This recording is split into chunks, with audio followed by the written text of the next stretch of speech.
કે જરા સાંભળ, તું કોણ છે? તું ગયા જન્મનો વાલી છે, વાલી. ગયા જન્મમાં હું રામ હતો અને મેં તને માર્યો હતો, અને ત્યારે તે મને પૂછ્યું હતું કે રામ તમે મને કેમ માર્યો? તમારી દુશ્મનાવટ મારા જોડે શું હતી? મારી દુશ્મનાવટ મારા ભાઈ સુગ્રીવ જોડે હતી, પણ તમે મને કેમ માર્યો?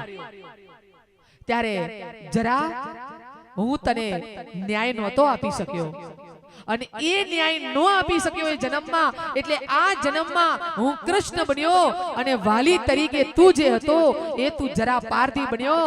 વાલી, આપણો હિસાબ હવે પૂરો.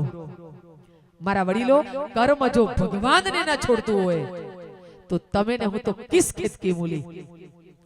એટલે કર્મ કરતા પહેલા 100 વાર વિચાર કરજો મારા વડીલો. ધૃતરાષ્ટ્ર એમનેમ અંત નહોતા, ભીષ્મ પિતામહને એમનેમ બાણ સૈયા ઉપર નહોતું સૂવું પડ્યું. આ દરેકના પૂર્વ જન્મ છે મારા વડીલો, દરેકના પૂર્વ જન્મ છે. ધૃતરાષ્ટ્રના 100 પુત્રો મરી જાય એમાંય પણ એનો પૂર્વ જન્મ છે. કર્મ કોઈને છોડતું નથી મારા વડીલો. એટલે કર્મ કરીએ છીએ હસતા હસતા, પણ રડતા રડતા ફળ ભોગવવું પડતું હોય છે બેનો.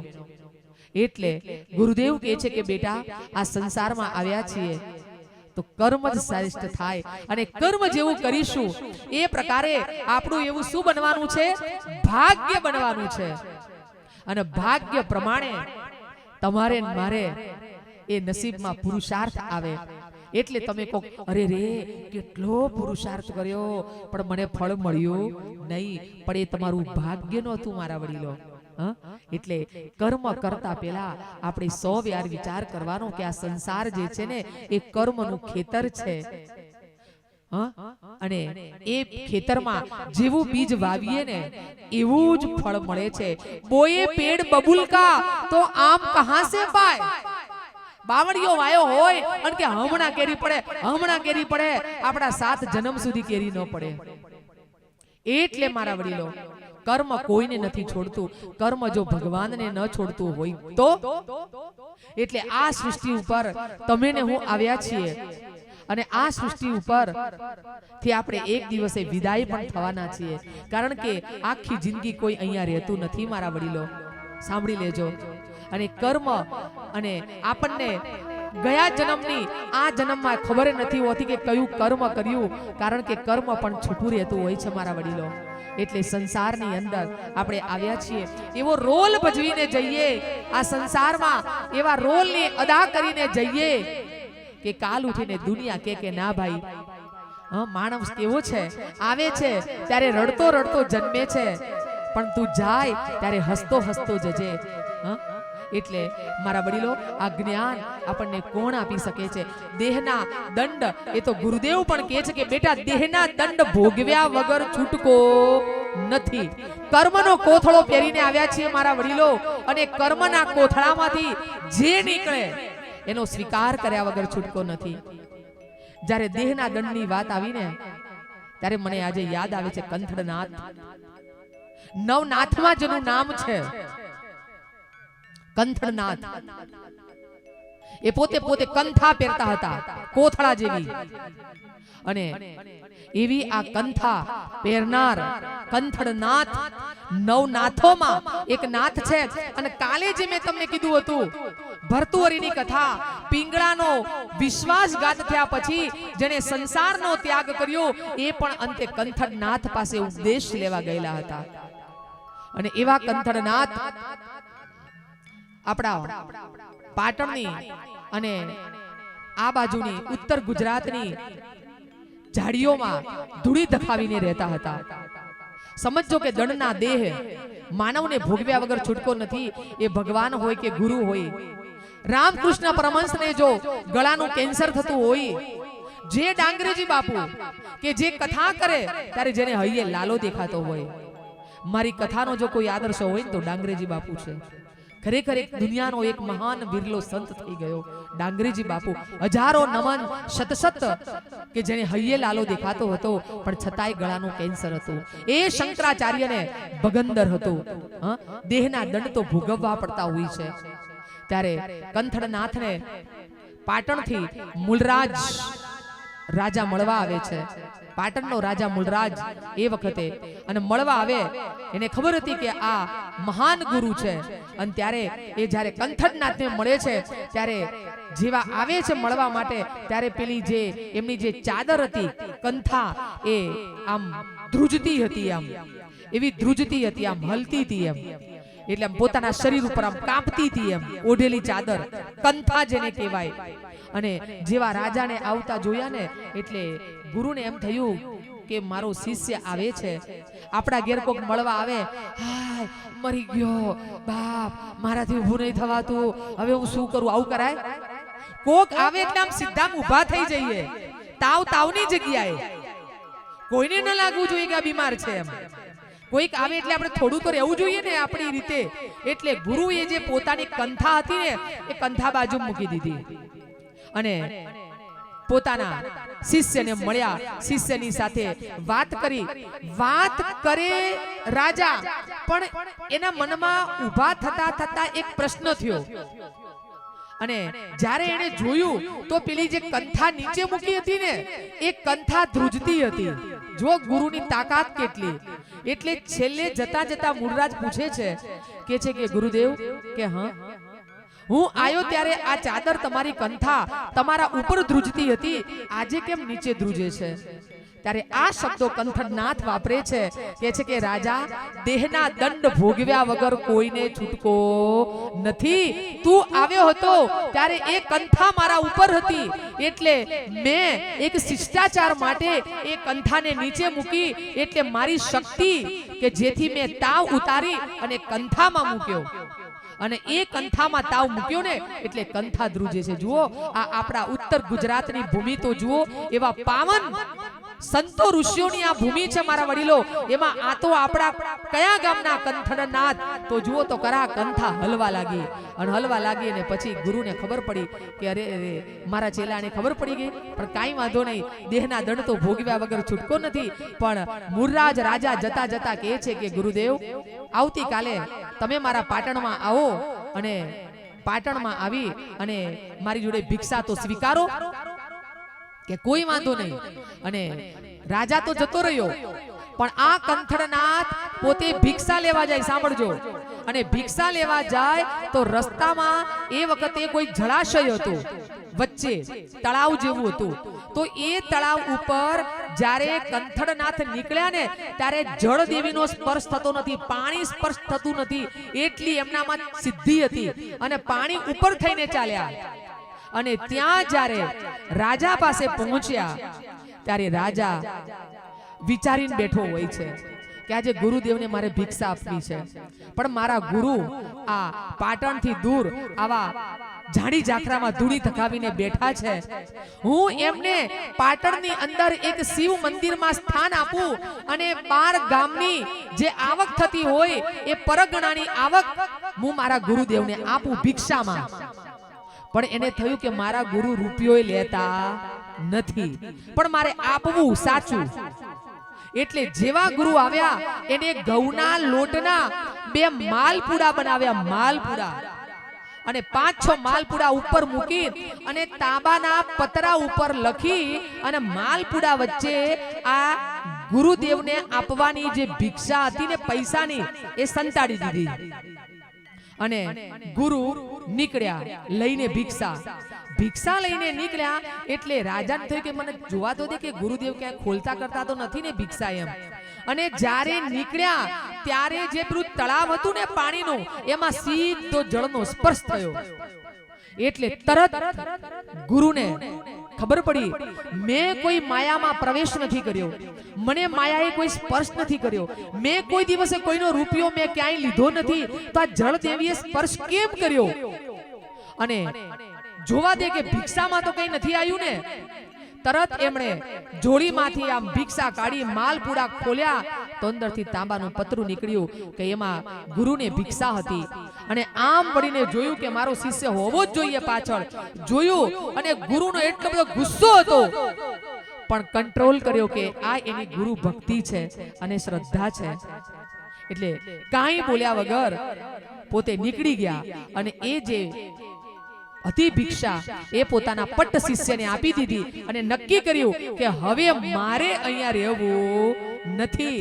અને એ જગ્યા ધૂળી તખાવેલી એમને ખાલી કરી અને હાલનું જે કંથરાવી ગામ છે, હાલના કંથરાવી ગામમાં ત્યાં કંથળનાથ રાયણોની જે આપણે જે કહીએ ને રાયણો પીળા કલરની, એ રાયણોની જાડી ઝાંખરીમાં એમણે ત્યાં પછી એમની ધૂણી ધખાવી અને ત્યાં એમણે એક નવું તળાવ બનાવ્યું. ને પછી કહેવાય છે કે જ્યારે સહસ્ત્રલિંગ તળાવ સિદ્ધરાજ જયસિંહ ખોદાવતો હતો તો એ વખતે ત્યાંના મજૂરો આ કંથરાવીના નવાપુર ગામ બેની વચ્ચે જે તળાવ ખોદાતું હતું ને ત્યાં લોકો દોડ્યા કે કેમ સિદ્ધરાજ જયસિંહને ખબર પડી કે કેમ લોકો ત્યાં દોડે છે કે ત્યાં આગળ જે કંથળનાથ ભગવાન જેવા ગુરુ છે ને એ બધાને પેલી કંથા મૂકી દીધેલી અને કંથા પૈસા આપે. તમે વિચાર કરો, કંથા જેટલા પૈસા આપે, જેટલા તમે મહેનત મજૂરી કરી હોય ને એટલા જ પૈસા આમ ખંખેરવાની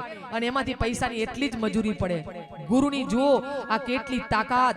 આ ઉત્તર ગુજરાતનું આપણું આ કંથરાવી ગામ માતાઓ બહેનો, અને એમાંથી પછી સિદ્ધરાજ જયસિંહને જ્યારે ખબર પડી કે મારે સંતાન નથી તો મારે આની પાસે સંતાન માંગવું છે, આટલો ચમત્કારી કોઈ સંત હોય તો. અને જેવી ખબર પડી કંથળનાથને કે રાજા મારી પાસે પુત્રની માંગણી કરવા આવે, પણ સમાધિમાં જોઈ લીધું કે રાજાને રાણક દેવીનો અને જશમાં ઓડણનો શાપ છે, એના નસીબમાં સંતાન નથી. જશમાં ઓડણને તમે બધા જ ઓળખો છો મારા વડીલો. જે સિદ્ધરાજ જયસિંહે સહસ્ત્રલિંગ તળાવ ખોદાવ્યું અને એમાં માટી લેવા વાળી ને ખોદવા વાળી કઈ જ્ઞાતિ હતી? ઓડ જાતિ હતી. ઓડ. અને આ ઓડ જાતિ હતી અને એમાં એક જશમા નામની રૂપના અંબાર જેવી જશમા હતી, જેને જોઈને સિદ્ધરાજ જયસિંહ મોહિત થયો હતો અને એની પાછળ ફરી જાય કે જશમા તું મારી સાથે લગ્ન કરી દે, કારણ કે તું આ માટીના ટોકરો ઉપાડે, માટીના તબડકા ઉપાડે, એના કરતા હું તને પાટણની રાજ રાણી બનાવું. જેમ અત્યારે ગુજરાતનું પાટનગર ગાંધીનગર છે, એ વખતના સમયમાં ગુજરાતનું પાટનગર એ આપણું આ પાટણ હતું. અને એ વખતે એને કીધું કે રાજા, હું મારા ઓડની પત્ની છું અને હું કોઈ દિવસે તારા રાજ્યની પટરાણી ન બનું. ત્યારે રાજા બહુ જ એને વિનવે છે કે તું આ માટી છોડી દે, આ તારા શરીરના ફાટેલા કપડા, આ તારા માટી જેવા દેહ ઉપર તું આ માટી ઉપાડે એ મારાથી સહન નથી થતું. ગોળ ગોળ ફરે છે. જશમાં માટી થોડી રે ઉપાડ, માટી થોડી રે ઉપાડ, કુમળી રે કેડો તારી જાશે રે લચી. રાજા ગોળ ગોળ ફરે. પછી તો સામે ભજનની આખી લીટીઓ છે, જશમાં એ બધું સમજાવે એને. ત્યારે પછી જશમાં ન માની તે ન જ માની, પણ પ્રેમમાં આંધળો બનેલો એ જ સિદ્ધરાજ જયસિંહે એના પતિ ઓડને ત્યાંના ત્યાં કાપી નાખ્યો. અને જ્યાં પતિને માર્યો ત્યારે જશમાં બોલી, ફટ બુડા રાજા, હું હિન્દુસ્તાનની નારી છું. એકવાર પોતાના પતિને પરણ્યા પછી કોઈ દિવસે બીજા પતિ કે બીજા પુરુષ સામે હું નજર નથી કરતી, તો એટલા માટે મારા પતિની સાથે હું અગ્નિની ચિતામાં બળીને મરી જઈશ, પણ તારા હાથ કદી નહીં આવું. અને એ જ જશમાં આજે એનો પાળિયો પાટણમાં છે અને એ જશમાં મરી ગઈ, ઓડની સતી થઈ ગઈ, પણ સિદ્ધરાજ જયસિંહ પાસે નહોતી આવી. આ એનો પણ એને શાપ લાગ્યો હતો, એટલે એને સંતાન સુખ નહોતું. અને અહીંયા જેવી કંથળનાથને ખબર પડી તો તરત કંથળનાથને કહ્યું કે આવડો મોટો રાજા આવે અને મારે એનાથી કેવી રીતે શાપ છે, એને હું પુત્ર આપી ન શકું. તમે વિચાર કરો કે આ ગુરુઓ છે, આ સંતો ને ઋષિઓની ભૂમિ છે, અને એ જ વખતે ગામના લોકોને કહી દીધું કે મારી જિંદગીનો અંતિમ સમય આવી ગયો, ચાલો સમાધિ હું જીવતા લઈ લઉં છું. રાજા હજી તો પાટણ થી આવે એ પહેલા કંથળનાથે ત્યાંના ત્યાં સમાધિ લઈ લીધી. આ એક ગુરુની ભૂમિ હતી. આજે પણ કંથરાવીમાં એ કંથળનાથ ભગવાનની ગુરુની એક ભૂમિ છે મારા વડીલો. કહેવાનો મતલબ એમણે જે શબ્દો કીધેલા શબ્દો મને આવ્યા કે દેહના દંડ કદી કોઈને ભોગવ્યા વગર છૂટકો નથી મારા વડીલો.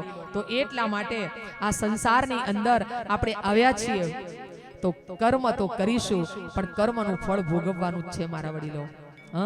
એટલા માટે આ સંસાર એની અંદર એટલો જ સાર છે કે જો આયા છીએ તો સત્કર્મ કરી અને આપણે જઈએ. કારણ કે કર્મમાં કોઈ કોઈનું ભાગીદાર નથી. તમે એમ કહેશો કે હું કર્મ કરું અને બીજો એનું ફળ ભોગવે, ના, કર્મ પણ આપણે જ કરવાના છે અને કર્મનું ફળ પણ આપણે જ ભોગવવાનું છે. એટલે તો વાલિયા લુંટારાને નારદજીએ મોકલ્યો. વાલિયો લુંટારો કે કેમ હું લૂંટું છું તો મારી પત્ની ભાગીદાર જ હોય ને. ત્યારે કીધું જા પૂછાય જઈને પેલા ઘરવાળી કે છે ધણી છો ખવડાવો છો એમાં શું ફરક પડે છે, અમે તમારા કર્મના ભાગીદાર નથી, તમે ગમે તેનું ખવડાવો અમારે શું જોવાનું. ત્યારે વાલિયાને ખબર પડી કે કર્મ તો હું એકલો જ કરું છું તો કર્મનું ફળ પણ મારે જ ભોગવવું પડશે મારા વડીલો. એટલે સમજી લેવું કે પતિ ગમે તેટલું કહે કે પત્ની ગમે તેટલું કહે કે તારા વગર ના રહી શકું, પણ મરનારની ચિતા ઉપર ચાહનાર કોઈ ચડતું નથી. કહે છે મરી જઈશ પણ પાછળ કોઈ મરતું નથી. અરે સળગતી ચિતાઓને જોઈ આગમાં કોઈ પડતું નથી. અરે આગમાં શું પડે એની રાખને કોઈ અડતું નથી. આ તો જીવીએ છીએ ને ત્યાં સુધીનો બધો ખેલ છે. બાકી મુઆ માટીની બાધાઓ તમારી માટી મારી રખાતી હોય છે. એટલે આ સંસારની અંદર એવું ન માનવું કે બસ આ સંસારની અંદર પ્રેમ કરો, તમારા સંતાનોને પ્રેમ કરો પણ તમારા સંતાનોને કદી મોહ ન કરો. ધૃતરાષ્ટ્રએ દુર્યોધનને શું કર્યું? મોહ કર્યો હતો. બાકી પ્રેમ કરો ને તો દીકરાને એક તમાચો મારો ને તો એ દીકરો 20 વર્ષનો તમારી સામે કશું ના બોલે. એને ખબર છે કે મારી માં પ્રેમ કરે છે, મારી માં તમાચો એ મારે. પણ મોહ કર્યો છે ને દીકરાને નહીં મારી શકો, દીકરાને નહીં વારી શકો. એટલા માટે અને હું તો કથામાં એ કહું છું કે બધાય ચંપકલાલ બની જાઓ. આ બધા જેઠિયા ઘેર આવી જાય દોડતા. હા, ચંપકલાલ બનવા જેવું છે તો જેઠિયા સીધા રે. એટલા માટે અને પિતા તરીકેનો આદર્શ ને માન પણ મેં તમને કીધું હતું કે એમાંય પણ એવું જ છે. ધીરી બાપુડિયા ધીરી, આજે મારો તો કાલે તારો, એમાંય વારો છે. અને આ તો ઇન્ટરનેટના જમાનાના ટેણિયાઓ છે. એ બધું જ જુએ છે કે મારા દાદાની કેવી હાલત છે ને મારા દાદીની કેવી હાલત છે, એને બધી જ ખબર હોય. એટલે બધું જ એમાંય પાછું કર્મનું જ ફળ આપણા જોડે છે મારા વડીલો. તો કર્મના ખેતરમાં આપણે જીવીએ છીએ અને એમાં મારા વડીલો જેવું વાવીશું એવું જ આપણે ભોગવી શકવાના છીએ. તો કર્મ કરતા પહેલા 100 વાર વિચાર કરજો કે સારા કર્મનું સારું ફળ અને ખરાબ કર્મનું ખરાબ ફળ મળ્યા વગર આપણને છૂટકો નથી. અને એટલે તો શેક્સપિયરે કહી દીધું છે કે તમે ને હું તો કોણ છીએ? તો અર્થ ઇઝ સ્ટેજ. આ પૃથ્વી એક સ્ટેજ છે. Life is drama. આ જિંદગી એક તો નાટક છે. We are actor. તમે ને હું તો બધા એક્ટર છીએ અને ગોડ ડાયરેક્ટર છે. એ ડાયરેક્ટર છે. એટલે જિંદગીમાં એવું પાત્ર ભજવીને જઈએ કે છેલ્લે કોઈ એમ ન કહે કે આ સમાજમાં ગંદકી કરીને ગયો. બસ એ જ આપણા જીવનની સાચી સુવાસ છે મારા વડીલો. ખ્યાલ આવ્યો? આજ આપણા સંસારનું કર્મ છે. અને કર્મ કરતા કરતા ઈશાવાસ્ય ઉપનિષદ પણ એ જ કહે છે કે હે માનવ, કર્મ કરતા કરતા તો તું 100 વર્ષ જીવવાની આશા રાખી શકે છે. અને કર્મ પછી આવે છે ભક્તિ. ભજ ધાતુ ઉપરથી કયો શબ્દ બન્યો છે? ભક્તિ શબ્દ બન્યો છે. ભક્તિ એટલે એવું નથી કે હમારી માંગે પૂરી કરો. ભક્તિ એટલે શ્રદ્ધા, ભક્તિ એટલે સમર્પણ છે મારા વડીલો. ભક્તિ જુઓ નાની ઉંમરમાં થાય. ભક્તિ મીરાએ કરી. કેટલી નાની ઉંમરમાં કરીને 5 વર્ષની મીરા. અને કોઈકનો વરઘોડો જાય અને પેલી મીરા પૂછે કે માં આ કોણ જાય છે? કે વરરાજા છે. તો કે માં મારો વર કોણ? એટલે કે બેટા વાર છે. જી કે ના, મન મારો વર કે, મારો વર કે. તો બાજુમાં ઘરમાં કનૈયાની મૂર્તિ પડી હતી કે જા આ તારો વર. બસ ઠાંદલી કે આ મારો વર. અને આખી જિંદગી કનૈયાને પોતાનો પતિ માનીને બેઠી કે આ દુનિયા, આ સંસાર જો પોતાના પતિને પરમેશ્વર માનતી હોય તો હું પરમેશ્વરને મારો પતિ માનું. એટલે મારા વડીલો આ સંસારની અંદર ભક્તિના બીજ નાનપણમાંથી રોપાય. નાનપણમાંથી ભક્તિના બીજ રોપજો. મીરા ગણો, ધ્રુવ ગણો, પ્રહલાદ ગણો, કેટલા 5, 5, 7, 7 વર્ષે જેણે આટલા બધા તપ કરી અને પોતાને કેટલા મહાન બનાવી દીધા. એટલે ભક્તિની શરૂઆત આપના બાળકોને કરાવો. 5 વર્ષનું બાળક થાય ત્યારથી એને ભક્તિના પાઠ ભણાવો.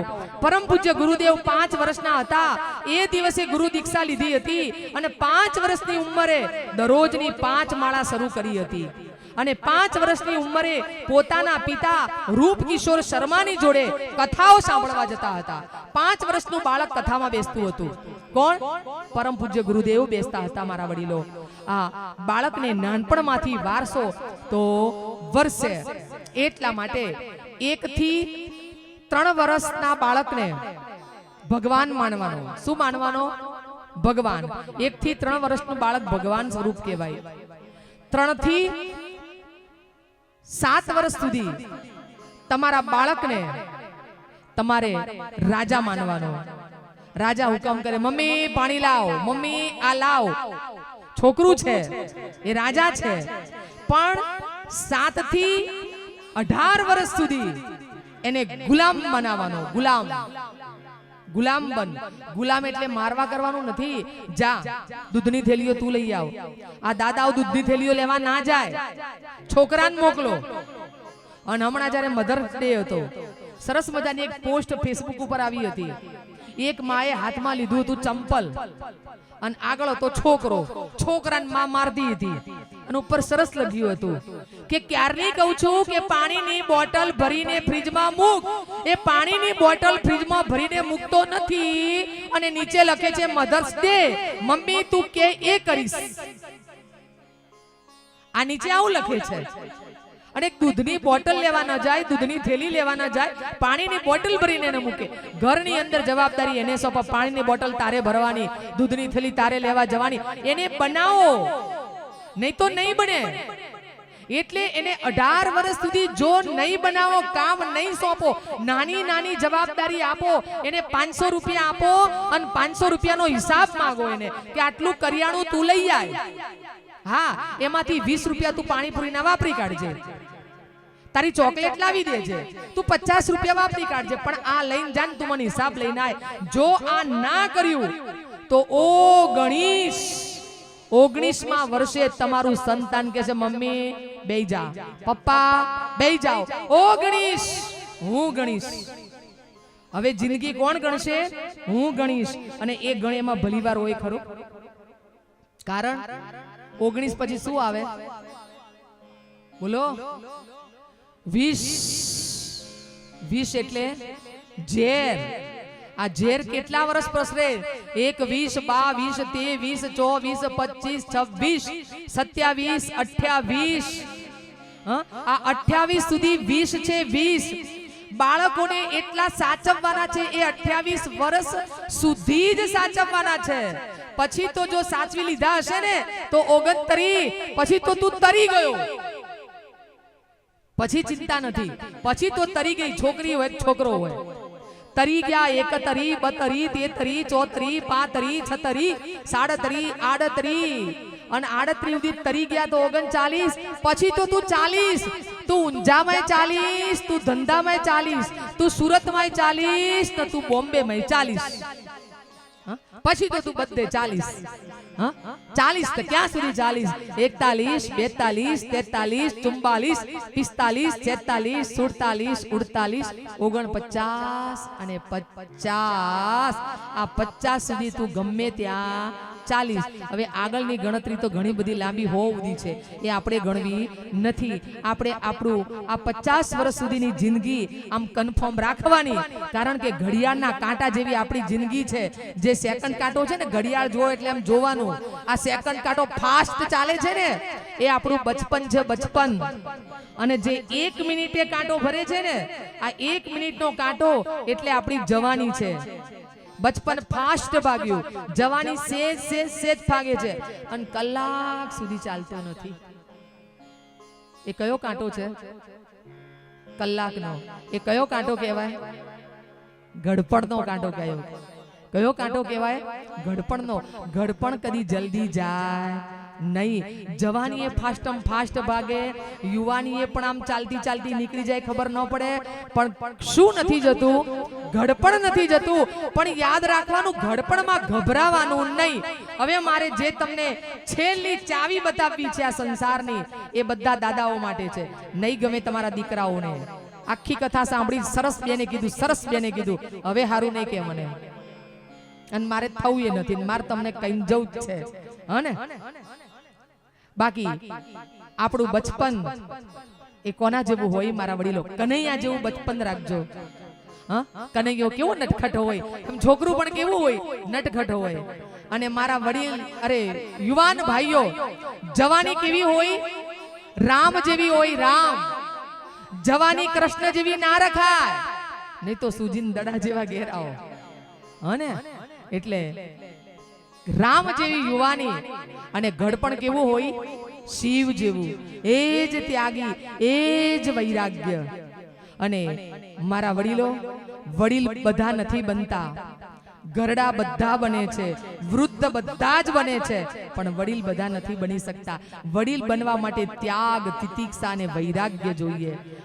તો અહીંયા એક વાત મારે છેલ્લે એ કેવી છે કે એવું ઘડપણ કે જેના હાથમાં કુંચી, એની વાત ઊંચી. સમજી જાઓ છો ઈશારો? આમ તમને ફોડ પાડવાની જરૂર નથી ને, હોશિયાર છો બધાએ, કે જેના હાથમાં કુંચી એની વાત ઊંચી. બધું જ છોકરાઓના નામે ના કરતા. નહીં ગમે જો બહુ આગી પાછી થશે કે બેન ના બોલો. પણ સાંભળો, 75% આપી અને રાહત આપી દો. ભેગું નથી કરવું ના, હું એક કઈ ન છોડું, આપી દો. પણ 75%, 25% તમારી જોડે રાખો. કારણ કે એ તમારી મજબૂતાઈ છે થોડી. કારણ કે ઘડપણ સતાવે છે, અને એટલા માટે ઘડપણમાં કયા પ્રશ્નો હોય એના માટે પાછી અમારી કથા એક દિવસની હોય છે, ઘડપણની ગીતા. ગીતા તો ખરી, પણ કોની ગીતા? ઘડપણની ગીતા. એટલે થોડું બેંક બેલેન્સ રાખવાનું, એટલે જિંદાદિલીથી જીવી શકાય. કારણ કે જો પૈસા હોય, એક વાત કરી દઉં કે પૈસા એવા હોય કે દાદાએ શું હતી, બધી મિલકત છે ને ચારે છોકરાના નામે કરી દીધી. અને ચારે છોકરાના નામે કરી દીધી એટલે 400 તોલા સોનું 4 વહુરોના માથે, 400 વીઘા જમીન 4 છોકરાના નામે. હવે દાદા એકલા સંડોવાયા. 6 મહિના તો બધા લાઈનસર ઘર આમ ચારે જણના આમ બાપાને જલસેથી રાખ્યા. અને 6 મહિના થયા એટલે પેલી મોટી કહે છે કે બાપા તાર દરરોજ મારા ઘેર ના રહેવાય, તમારે બીજાને ઘેર આપો તો ખબર પડે, વારો કાઢો, બીજાને ઘેર રો. એટલે બાપાને લાગ્યો ધ્રાસકો. એક કથાનો છેલ્લો શબ્દ આ પણ સાંભળજો, કોઈ દિવસે મા બાપના વારા ના કાઢો. એક મા બાપના વારા નીકળે ને આપણા માટે મોટી કરુણતા કહેવાય. અરે જેને મેરે હિસ્સે में जमीन आई, मेरे हिस्से में खेत आया, मेरे हिस्से में मकान आया, પણ જે દીકરો એમ કે मेरे हिस्से में मेरे माँ बाप आए, તો સમજો કે એ ઘરમાં સ્વર્ગ છે. અને ચારે છોકરાઓએ વારા કાઢ્યા ત્યારે બાપને બહુ દુઃખ થાય છે. આંસુ સાથે પોતે ગામના પાદરે જેને બેઠો હોય છે, અને ત્યારે એનો એક જીગરી ભાઈબંધ આવે છે કે અરે યાર તું રડે છે? પુરુષ તો કદી રડે નહીં યાર, તું રડે છે આવી રીતે? તો કે શું કરું, મેં આપતા બધું આપી દીધું, અને હવે બધા રાખે છે સારું, પણ વારા કાઢ્યા છે, મને વારા ગમતા નથી.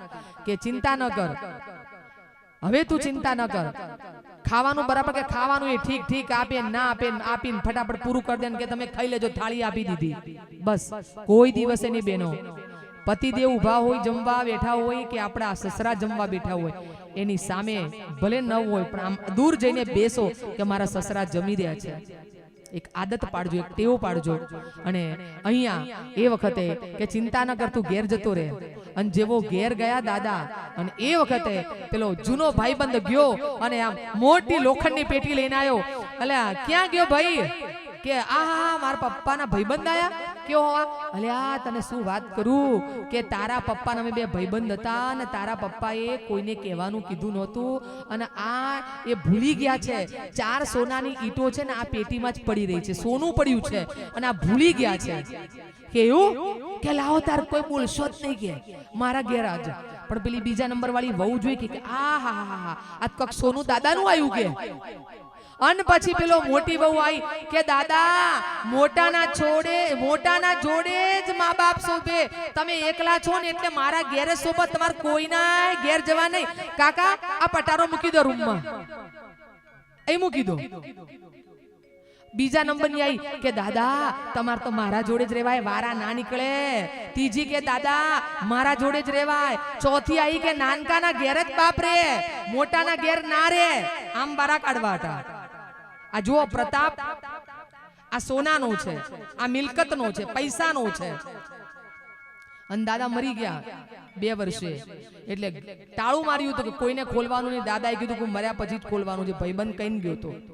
અને પછી આખું ગામ જમાડી ઊંઝા, આમ સુખની છોળો ઉછાડી, 4 સોનાની ઈંટો વપરી જાય ને એટલા રૂપિયા વાપરી કાઢ્યા. અને પછી છેલ્લે ટાળું ઘોડી અંદરથી નીકળ્યા પથરા. બોલો. પણ બાપુ દાદા 2 વર્ષ લહેરથી જીવ્યા ને, શીરો ખાઈને જીવ્યા, અને છેલ્લે ગયા. એટલે આ ઉપરથી સમજી લેવાનું કે જેના હાથમાં કુંચી એની વાત ઊંચી. અને એટલા માટે મારા વડીલો ભજન કરવાનું, ભક્તિ કરવાની, અને શિવ શિવ શિવ શિવ કરતા મોતની કદી બીક નહીં રાખવાની. અને મોતની બીક માટે પુસ્તક કેથી જાઉં છું, વૈરાગ્ય શતક. ભરતુરીએ લખેલું વૈરાગ્ય શતક, રાજા ભરતરીની વાત કરી હતી ને, એનું નીતિ શતક, શૃંગાર શતક ને વૈરાગ્ય શતક વાંચો. મોતનો કદી ભય ના રે, મોત ભયથી નીકળી જાય અંદરથી. ગડપણ થાય એટલે બધી જ ચિંતાઓ સતાવે છે. તો જીવનની અંદર ભક્તિ ક્યારથી કરશો? બચપનથી. પછી તો બેહાશે ઘરું, પછી તો નહીં બેહાય. એટલે ભક્તિની શરૂઆત જવાનીથી કરવી. આ જેટલા જવાનીઓ કથા સાંભળે છે મને હૃદયથી આનંદ છે. કારણ અરે રામ ભજી લે પ્રાણિયા,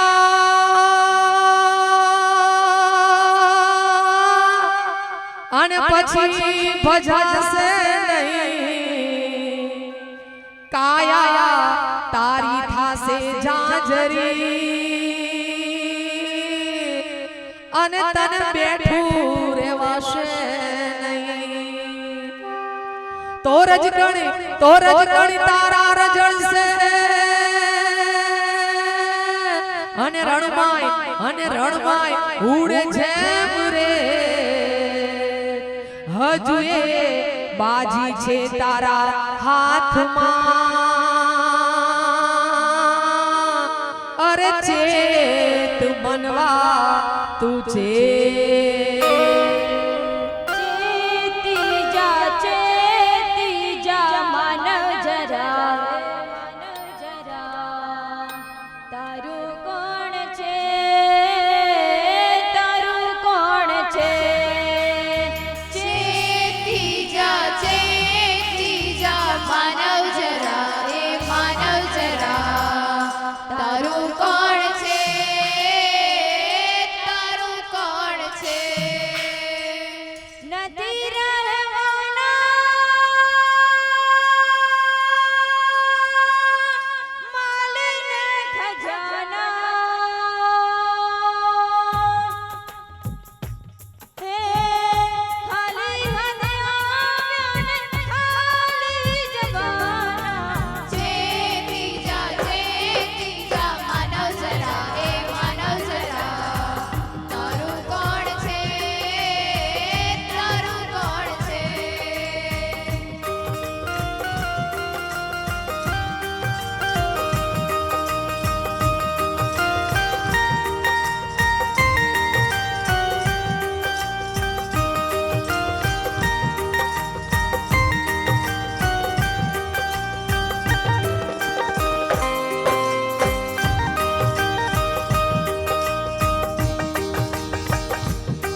એટલે જિંદગીનો આપણો નિચોડ એ જ છે કે જ્ઞાન માર્ગે વળીએ, ભક્તિના માર્ગે, કર્મના માર્ગે, તો 100% આપણે આપણા જીવનની અંદર એક શ્રેષ્ઠ મહામાનવ બની શકીએ એમ છે મારા વડીલો.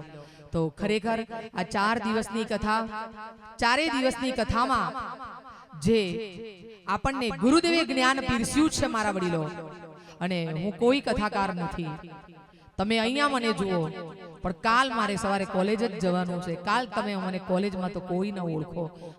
એટલે ગુરુદેવની જ્યારે ટપાલ લઈને નીકળ્યા હોઈએ ત્યારે ગુરુદેવના કપડા પહેરીને નીકળ્યા હોઈએ મારા વડીલો. તો 4 દિવસની આ કથામાં ખરેખર જ્યારે દયાળજી કાકા, જાગૃતિબેન અને એ બધાનો જ્યારે મેળાપ મારા ઘરે થયો, પણ જ્યારે સૌથી પહેલી જ્યારે કથામાં જયેશભાઈ, વિનુ કાકા, હસમુખ કાકા એમણે જ્યારે પહેલી વાર શિવ કથા રાખી, ત્યારે શિવ કથામાં એમને હતું જ કે ફરીવાર બેનને આવવાનું થશે જ. અને એ વખતે દયાળજી કાકાએ કીધું હતું કે બેન, આપણે પણ 108 કુંડી રાષ્ટ્ર જાગરણ નિમિત્તે જે યજ્ઞ થઈ રહ્યો છે એ યજ્ઞના ભાગ રૂપે આપણે આ એક સરસ મજાની કથાનું આયોજન કરવું છે. તો ખરેખર આજે આનંદની વસ્તુ છે કે છેક સુધી આજે આટલા ભાઈઓ બહેનો આટલા પ્રેમથી આટલી કથાનું શ્રવણ કર્યું છે. ઊંઝા ગામ સદાય હંમેશા પાટીદારોનું ગામ છે, અને ખરેખર તમે તો બધા માં ઉમિયાની કૃપાથી બનાવેલા માં ઉમિયાના સંતાનો 52 પુતળા, અને એવા શ્રેષ્ઠ માના સંતાનો છો, અને સદાય એવા શ્રેષ્ઠ બની અને ઊંઝા ગામની રોનક હંમેશા સતત વધતી રહે એવી ભાવ, એવી લાગણી, અને એ સાથે આજે સંગીતમાં જે અમારી ગુડિયાથી માંડીને 4 દીકરીઓ, અમારા વિજયભાઈ રાધનપુરના છે, આમ પણ અત્યારે હાલ અમદાવાદ રહે છે, અને સમગ્ર ગાયત્રી પરિવાર આજે જુદી જુદી શાખાઓમાંથી, મેં પહેલા જ દિવસે કીધું કે વિષ્ણુ સહસ્ત્ર નામાવલી જેવું છે, કોના નામ દઉં ને કોના નામ ન દઉં, તો જેટલા નાનામાંથી માંડીને મોટા સુધી જેણે પણ અહીંયા ભાગ ભજવ્યો છે, જે પોથીના યજમાન બન્યા, જેમણે વિપુલભાઈનો સહપરિવાર કે જેમણે આટલું મોટું આયોજન માટે આટલી પહેલી એમની પોતાની ભાગીદારી નોંધાવી છે, એ પરિવાર, સાથે સાથે વોટર સપ્લાય પાણીના પણ જે દાતા છે. 4 દિવસો પ્રસાદ મસ્ત હતી. પ્રસાદ પણ સિંગ સાકરિયા નહોતા, સરસ મજાની પ્રસાદ હતી. અને આજે તો પાછું તમને બધાને કોલ્ડ ડ્રિંક્સ પીવડાવીને બધાને ઠંડા કર્યા. તો જે પ્રસાદના દાતાઓ છે, જેમણે પણ આ યજ્ઞની અંદર પૈસાની, સેવાની જે પણ આહુતિ આપી છે, એ બધાનો જ આ તબક્કે હું ખૂબ ખૂબ આભાર માનું છું. અને જે પણ અહીંયા મહાનુભાવો આવ્યા, મહેમાનો આવ્યા, એમનો પણ આ તબક્કે હું ખૂબ ખૂબ આભાર માનું છું. અને મને ખૂબ આનંદ થયો કે આટલી વિશાળ સંખ્યામાં આપણે કથાનું શ્રવણ આપણે કર્યું છે.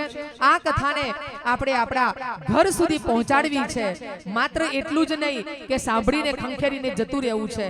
મેં તમને બીજા દિવસે પણ કીધું હતું કે જેટલી તેજસ્વીતા પ્રાપ્ત કરવી હોય એટલી ભગવાન સૂર્ય પાસેથી પ્રાપ્ત કરી, દરરોજ સૂર્ય ભગવાનને 1 લોટી જળ, તમારું છોકરું 5 વર્ષનું થાય ત્યારથી એના હાથમાં નાની લોટી આપી અને જળ ચડાવવાની શરૂઆત કરાવો, અને તમારા આરોગ્યને શ્રેષ્ઠ બનાવો.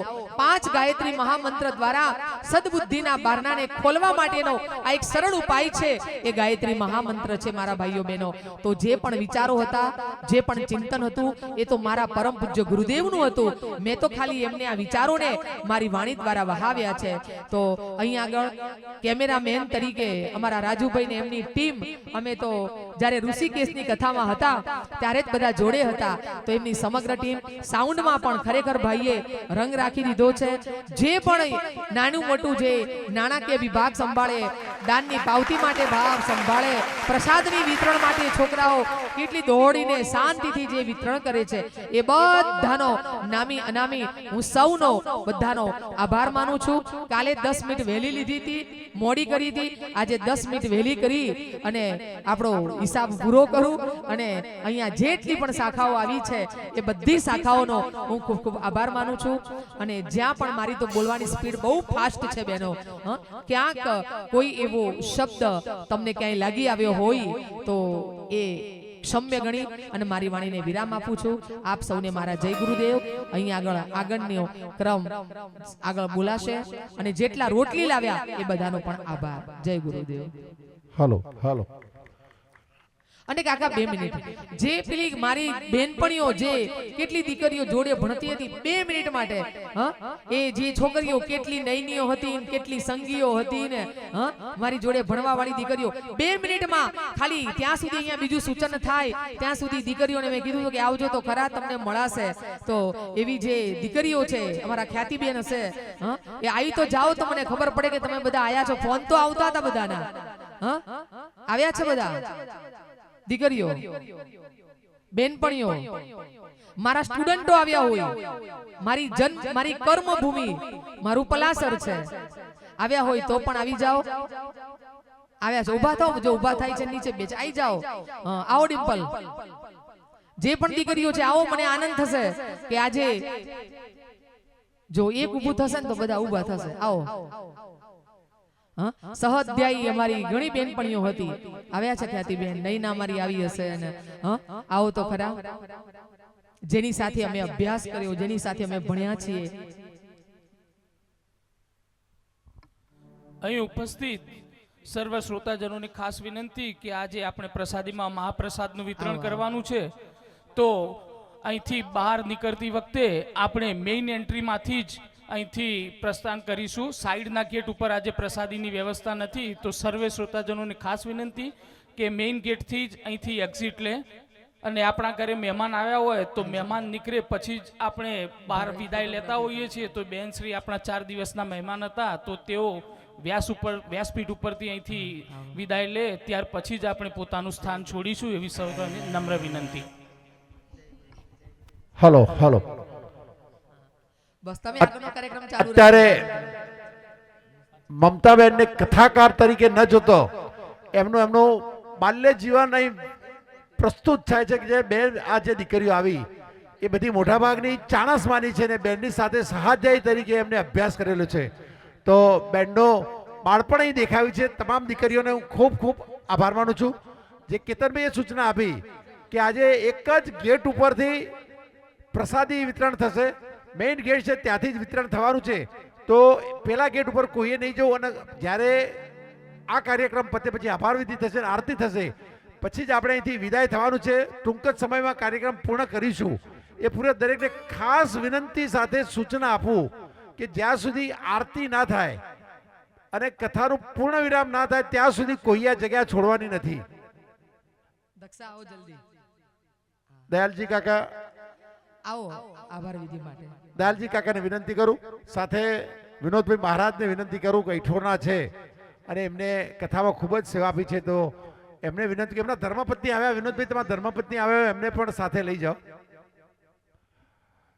તો દયાલજી કાકાને વિનંતી કરું કે આભાર વિધિ કરે, અને ગાયત્રી પરિવારની જે બહેનો છે એમને વિનંતી કરું એ પણ આરતીની તૈયારી કરે. દયાલજી કાકા આભાર વિધિ કરે ત્યાં સુધીમાં ગાયત્રી પરિવારની બહેનો આરતી તૈયાર કરી દે.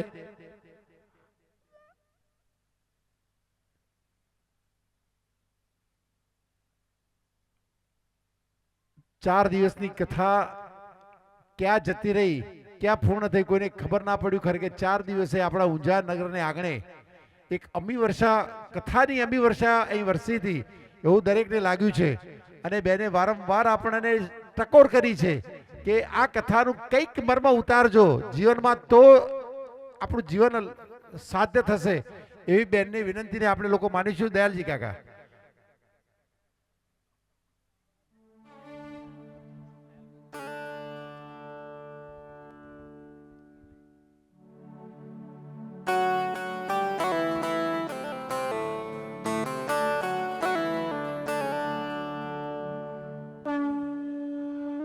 દયાલજી કાકાને વિનંતી કરું કે દયાલજી કાકા એ ત્રિપદા ગાયત્રી પરિવાર ટ્રસ્ટના તેઓ મેનેજિંગ ટ્રસ્ટી છે, અને ગાયત્રી પરિવારનું જે વટવૃક્ષ છે 8,000 રૂપિયાથી ચાલુ કરેલી આ સંસ્થા આજે 8,000 સ્વયંસેવકો. અને આ મહેનત મારી નથી, મેં તો ખાલી પ્રયત્ન કર્યો છે, પણ મહેનત તો અમારા આ દીકરા દીકરીઓની બધી મહેનત છે. આભાર વિધિ એવું કરીશ કારણ કે કરવી તો પડે જ. મારી નજર મને ખાલી કીધું હતું કે તમારે 2,000 ખુરશી શું કોમમાં આવશે, બધું ખબર નહીં, પણ 2000 આવે કે ના આવે, પણ 2000 3000 કર્યું પડે કે નક્કી ન કહેવાય. આજે 3000 નહીં, 3000 ખુરશી સિવાય પણ તમે જુઓ આજે લગભગ અમારા કેતન કુમાર કહેતા હતા કે દાદા પેલો પ્રસાદ કેટલો કરી, કીધું 3000 ઉપર કરજો ને તો પ્રસાદ આજે ખોટું જશે. હા, એટલે આજે લગભગ કેટલું 3500નો કર્યો, 3500, હા 3500ને પડિયા બનાવ્યા છે. એટલે તમે બધા ખૂબ પધાર્યા.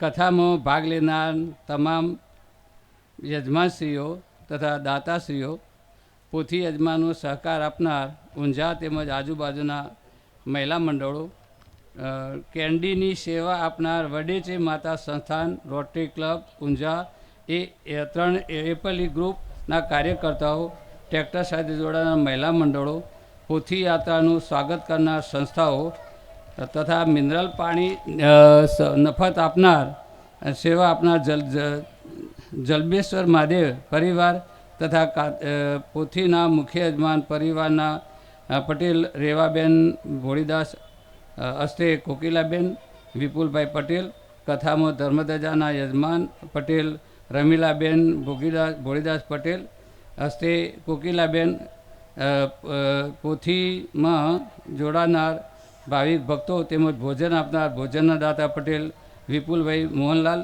દૈનિક પોથીના યજમાનશ્રીઓ, દૈનિક પ્રસાદીના યજમાનશ્રીઓ, પોથી યાત્રા તથા સ્વાગતના યજમાન જોશી બબીબેન, ભાનુભાઈ, શંકરલાલ મહારાજ પરિવાર, કથામાં દાન આપનાર ભામાશાઓ, દાતાશ્રીઓ, કથા દરમિયાન પોથીનું સ્વાગત પૂજા કરનાર નગર તથા તમામ સૃષ્ટિઓ, સંસ્થાઓ, હોદ્દેદારો, મહિલા મંડળો, મહેસાણા જિલ્લાના સંસદ સભ્ય શ્રી હરિભાઈ પટેલ, આવું તો સંસદ થાય પાકા થઈ ગયા સાહેબ, હા હરિભાઈ પટેલ, ઊંઝા વિધાનસભાના ધારાસભ્ય પટેલ કીર્તિભાઈ કેશવલાલ અંકે, કે પટેલ સાહેબ જરા ઊભા થજો, કે પટેલ જરા ના, એ બધા ઓળખત કરા કે પટેલ, હા સાહેબને આ માર ના કહે, પણ હા આપણે તાળી પડે કે આપણને આવા કે પટેલ મળ્યા છે.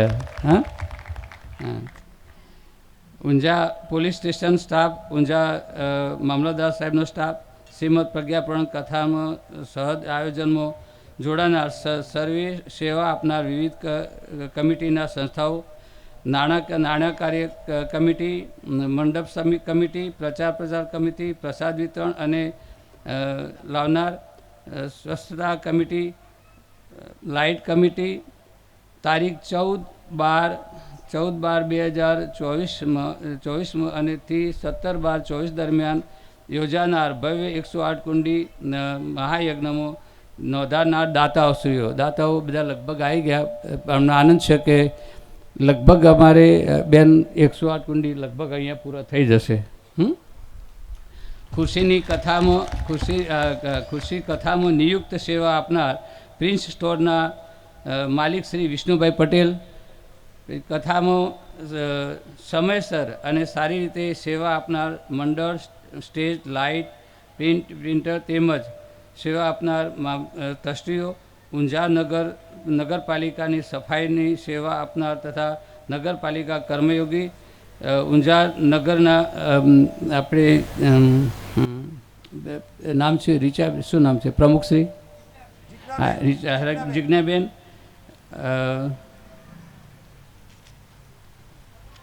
ઊંઝાનગરી જનતાને સુંદર રસપૂર્વક માનવ જીવનને ઉપયોગી ભોજન એટલે આ ભોજન આપી, પેલું નહીં, આ ભોજન આપ્યું અત્યારે આ 4 દિવસ સુધી બેન આપે જાય એ ભોજન, અમૃતવાણી કથાનું રસપાન કરાવનાર પરમ પૂજ્ય ગુરુના પરમ ભક્ત પરમ આદરણીય મમતાબેન પંડિત, આ એમનો પણ આભાર તાળીથી જ પાડો, આટલું 4 દિવસ પેલું કરી દો. તેમજ સાથે સંગીતથી જોડાનાર દીકરીઓ અને સંગીત પીરસનાર વિજયભાઈ ઠક્કર તેમજ તમામ નામી અમામી તમામ લોકોનું ગાયત્રી પરિવાર ત્રિપદા ગાયત્રી ટ્રસ્ટ દ્વારા હું આભાર માનું છું. બેન કાલે અમારે 2-3 દીકરીઓ હતી ને કે દાદા હવે શું કરશું, લો હા હવે દાદા કાલથી શું કરશું, હું કાલથી જે ચાલુ રાખો છે કે આપણે 108 કુંડી યજ્ઞ આવે છે. છેલ્લે મારી બહેનો અને દીકરીઓ, ભાઈઓ અને દીકરાઓ જે દીકરી એટલે નાની દીકરો છે મારી લાડલી જ છે બધી, અને ભાઈઓ પણ એ છે અને મારા આ બહેનો પણ મારી બધી લાડલી જ છે. એટલે કદાચ લાડલી કહું કે બેન દાદીઓ કહું ચાલશે?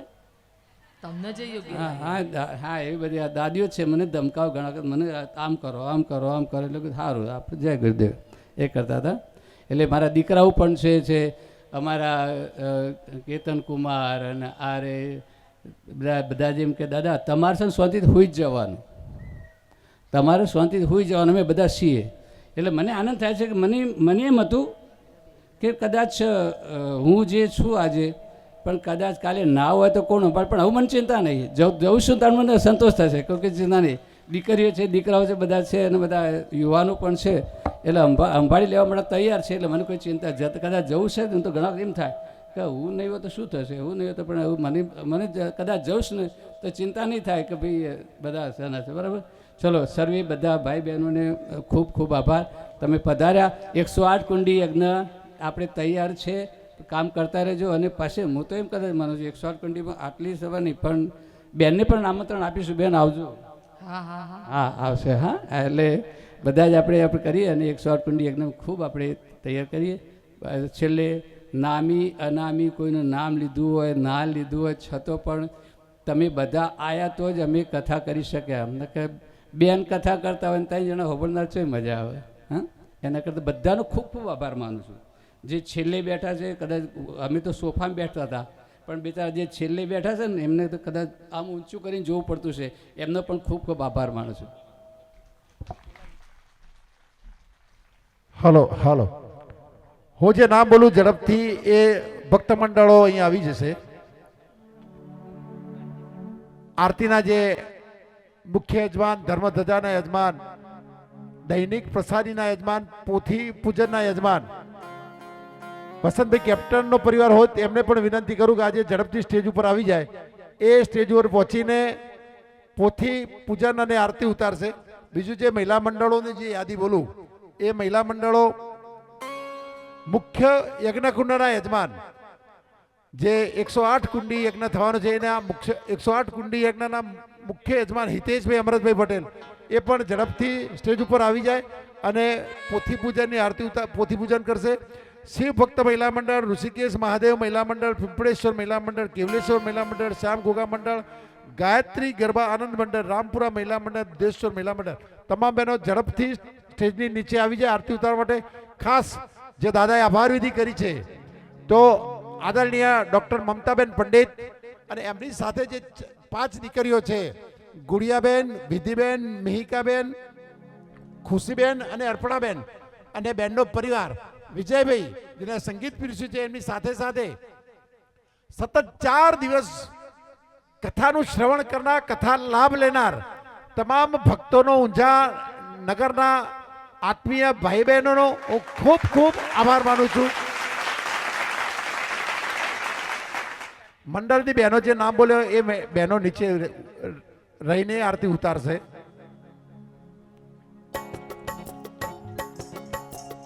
આરતી શ્રી પ્રજ્ઞા પુરાણની યુગ દ્રષ્ટાના દિવ્ય જ્ઞાનની જન પીડાથી વ્યાકુળ થઈને હતા તે વર્ષી ખૂબ દુઃખી રે.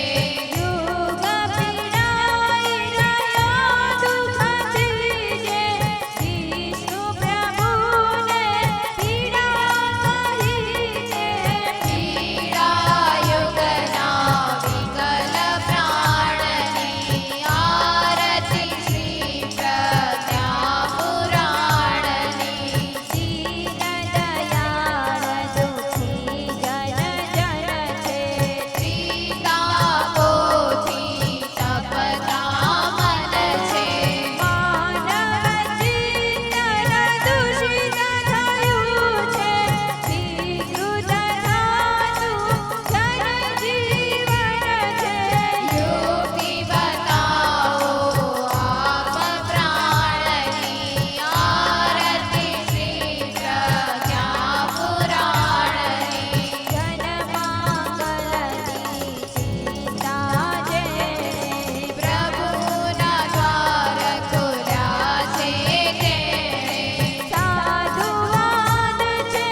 આરતી આપી દઈશું. ઓમ યાની ગાની જગ્યાની જ્ઞાતજ્ઞાતકતાની ચતાની સર્વાણી નશ્યંતિ પ્રદક્ષિણાયામ પદે પદે. આરતીની ડીશ લઈ પાછળ ફરી જઈશું. બધા હાથ ઊંચા કરી આરતી લઈ લઈશું. ઓમ ભૂર્ભુવઃ સ્વઃ તત્સવિતુર્વરેણ્યં ભર્ગો દેવસ્ય ધીમહિ ધિયો યો નઃ પ્રચોદયાत्. શાંતિ પાઠ. ઓમ દ્યો શાંતિ અંતરિક્ષગોમ શાંતિ પૃથ્વી શાંતિ રાપઃ શાંતિ ઋષદયઃ શાંતિ વનસ્પતયઃ શાંતિ વિશ્વે દેવાઃ શાંતિ બ્રહ્મા શાંતિ સર્વગમ શાંતિ શાંતિરેવ શાંતિ સમા શાંતિરેધિ. ઓમ શાંતિ શાંતિ શાંતિ સર્વારિષ્ટ શાંતિર્ભવતુ. બોલીએ પ્રજ્ઞા પુરાણ કી જય. યુગાધિપતિ મહાકાળી જય. ઓમ નમઃ પાર્વતી પતે. હર હર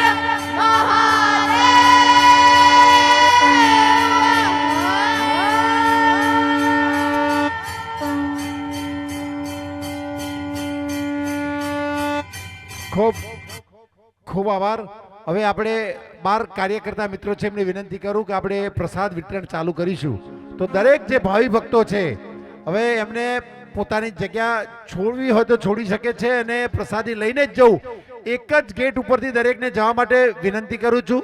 બીજું ખાસ જેને ખુરશી નોંધાવી હોય એ તમામ લોકોને વિનંતી કરું કે આવતીકાલે સવારે 9 થી 11 સુધી ખુરશીનું વિતરણ કરવામાં આવશે.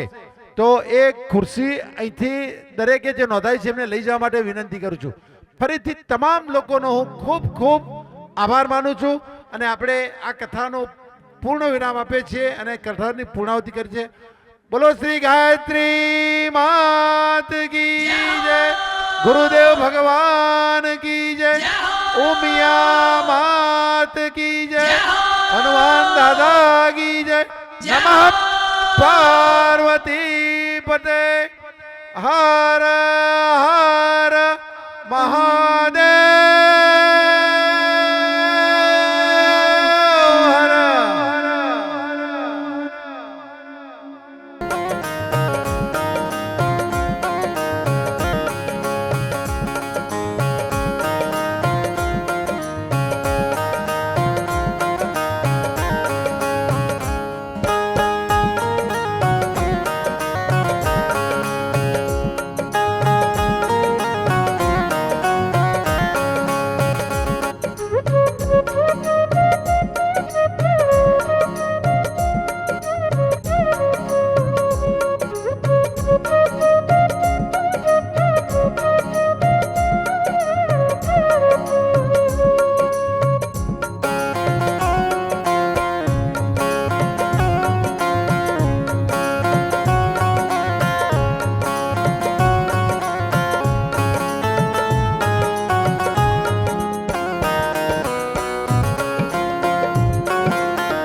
વીર